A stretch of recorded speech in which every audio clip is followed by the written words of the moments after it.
মাদারীপুরের দুটি হত্যা মামলায় সাবেক নৌপরিবহন মন্ত্রী শাহজাহান খান ও সাবেক সংসদ সদস্য আব্দুস সোবহান গোলাপকে জেলা আদালতে হাজির করা হয়।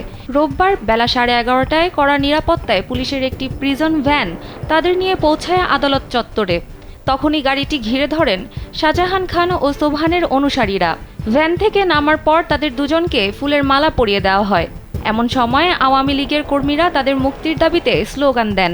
পরে senior judicial magistrate Sajidul Hasan চৌধুরীর আদালতে হাজির করা হয় তাদের।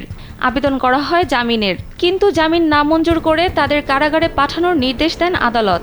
আওয়ামী লীগের কেন্দ্রীয় দুই নেতাকে আদালতে হাজির করাকে কেন্দ্র করে নেওয়া হয় 3 স্তরের নিরাপত্তা ব্যবস্থা।